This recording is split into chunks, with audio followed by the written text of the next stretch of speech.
جوڑوں کا شدید درد، خاص طور پر گاؤٹ، اگر یہ زندگی کو مشکل بنا رہا ہے تو یہ جاننا بہت ضروری ہے کہ اس کا حل کہیں دور نہیں بلکہ کچن میں ہی ہو سکتا ہے۔ آج ہم بات کریں گے 5 ایسے زبردست مشروبات کی جو ہائی یورک ایسڈ کو قابو کرنے میں واقعی مدد کر سکتے ہیں۔ کبھی صبح اٹھتے ہی پاؤں کے انگوٹھے میں ایک ایسی شدید دھڑکتی ہوئی درد محسوس ہوئی ہے کہ ہلنا بھی مشکل ہو گیا ہو؟ اگر ایسا کبھی ہوا ہے تو جان لیں کہ اس تکلیف میں مبتلا ہونے والے بہت سے لوگ ہیں۔ یہ کوئی معمولی سا درد نہیں ہے، نہیں بالکل نہیں۔ یہ ایک ایسی تیز چبھن ہوتی ہے جو اکثر پاؤں کے بڑے انگوٹھے سے شروع ہوتی ہے اور محسوس ایسا ہوتا ہے جیسے جوڑوں کے اندر آگ لگ گئی ہو۔ اور یہ درد وہیں نہیں رکتا، یہ انگلیوں اور جسم کے دوسرے جوڑوں میں بھی پھیل سکتا ہے۔ تو سوال یہ ہے کہ آخر اس شدید درد کی وجہ کیا ہے؟ یہ کوئی عام چوٹ تو ہے نہیں، اس کے پیچھے تو ایک پورا کیمیائی عمل چل رہا ہے جسم کے اندر۔ چلیں ذرا گہرائی میں جا کر دیکھتے ہیں کہ آخر ہو کیا رہا ہے۔ اچھا، تو اس ساری کہانی کا جو مرکزی کردار ہے نا، وہ ہے یورک ایسڈ۔ جب ہمارے جسم میں اس کی مقدار ایک حد سے زیادہ ہو جاتی ہے تو اس کنڈیشن کو کہتے ہیں ہائپر یوریسیمیا۔ اب یہ یورک ایسڈ آتا کہاں سے ہے؟ یہ بنتا ہے پیورینز کے ٹوٹنے سے، اور پیورینز ایسی چیزوں میں پائے جاتے ہیں جیسے گوشت اور سمندری غذا۔ اور جب یہ یورک ایسڈ خون میں بہت زیادہ ہو جائے تو کیا ہوتا ہے؟ یہ جوڑوں کے اندر جا کر سوئی کی طرح نکیلے تیز کرسٹلز میں بدل جاتا ہے۔ اسی حالت کا نام ہے گاؤٹ، اور یہی وہ کرسٹلز ہیں جو اس شدید سوجن اور ناقابل برداشت درد کی اصل وجہ بنتے ہیں۔ اسے سمجھنے کا ایک بہت ہی آسان طریقہ ہے۔ سوچیں، ایک گلاس پانی میں چینی گھول رہے ہیں، 1 چمچ، 2 چمچ، لیکن اگر بہت زیادہ چینی ڈال دی جائے تو کیا ہوگا؟ وہ حل نہیں ہوگی اور گلاس کی تہہ میں جم جائے گی، ہے نا؟ بالکل اسی طرح جب جسم میں یورک ایسڈ حد سے بڑھ جاتا ہے تو وہ بھی جوڑوں میں کرسٹلز کی شکل میں جمنا شروع ہو جاتا ہے، اور اکثر اس کا پہلا نشانہ پاؤں کا بڑا انگوٹھا ہی بنتا ہے۔ اچھا، اب ایک بہت بڑی غلط فہمی کو دور کرنے کا وقت آ گیا ہے۔ اکثر لوگ یہی سمجھتے ہیں کہ گاؤٹ صرف ان لوگوں کو ہوتا ہے جو بہت زیادہ گوشت کھاتے ہیں، لیکن سچ پوچھیں تو حقیقت اس سے کہیں زیادہ پیچیدہ ہے۔ دیکھیں، یہ بات تو ٹھیک ہے کہ گوشت اور سمندری غذا میں پیورینز ہوتے ہیں، لیکن اصل مسئلہ اکثر یہ نہیں ہوتا کہ کیا کھایا جا رہا ہے۔ اصل مسئلہ یہ ہوتا ہے کہ جسم فالتو یورک ایسڈ کو باہر نکال ہی نہیں پا رہا، اور اس کے پیچھے جو اصل مجرم ہے نا، ان پر اکثر ہمارا دھیان ہی نہیں جاتا۔ کون ہے وہ؟ میٹھے مشروبات میں چھپا ہوا ہائی فرکٹوز کارن سرپ، پانی کی کمی اور الکوہول۔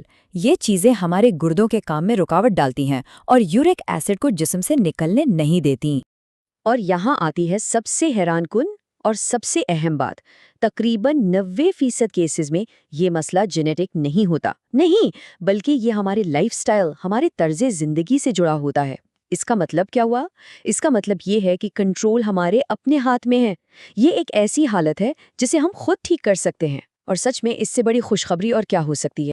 تو ٹھیک ہے، دشمن کی پہچان تو ہو گئی، اب وقت ہے اس سے لڑنے کا۔ اور اچھی خبر یہ ہے کہ ہمارے پاس 5 بہت ہی طاقتور ہتھیار ہیں، اور یہ ہتھیار کوئی مہنگی دوائیاں نہیں بلکہ عام سے مشروبات ہیں جو ہمارے کچن میں ہی مل جاتے ہیں۔ نمبر 1 پر ہے ہم سب کا جانا پہچانا مشروب سبز چائے، یعنی گرین ٹی۔ یہ صرف ایک ریفریشنگ ڈرنک نہیں ہے، بلکہ ہائی یورک ایسڈ کے خلاف ایک بہت مضبوط ڈھال بھی ہے۔ تو سبز چائے کام کیسے کرتی ہے؟ دیکھیں، یہ ایک ساتھ کئی محاذوں پر لڑتی ہے۔ ایک تو یہ جسم کو ہائیڈریٹ رکھتی ہے، جس سے یورک ایسڈ کو باہر نکلنے میں مدد ملتی ہے۔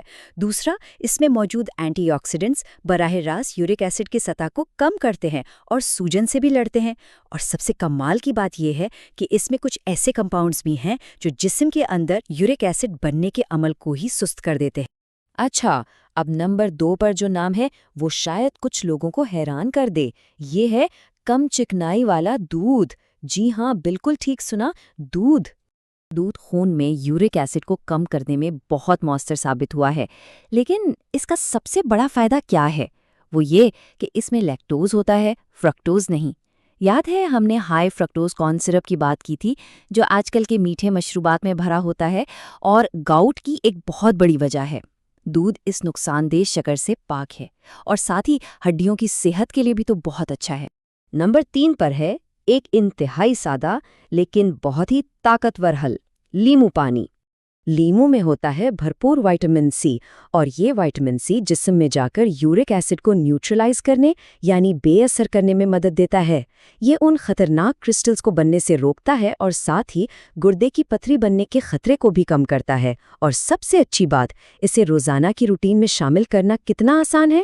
چوتھے نمبر پر ہے مختلف قسم کی ہربل چائے۔ یہ ایک طرح سے ایک مکمل اور قدرتی علاج فراہم کرتی ہیں۔ جیسے کیمومائل، ہائبسکس یا لیونڈر، یہ چائے نہ صرف جسم کو ہائیڈریٹ رکھتی ہیں بلکہ ان میں سوزش کم کرنے والی خصوصیات بھی ہوتی ہیں، اور کچھ ہربل چائے تو پیشاب آور بھی ہوتی ہیں، جس کا مطلب ہے کہ وہ گردوں کی مدد کرتی ہیں کہ وہ فالتو یورک ایسڈ کو جسم سے تیزی سے باہر نکالیں۔ اور آخر میں نمبر 5 پر شاید سب سے غیر متوقع نام، کافی۔ جی ہاں، کافی بھی مددگار ہو سکتی ہے۔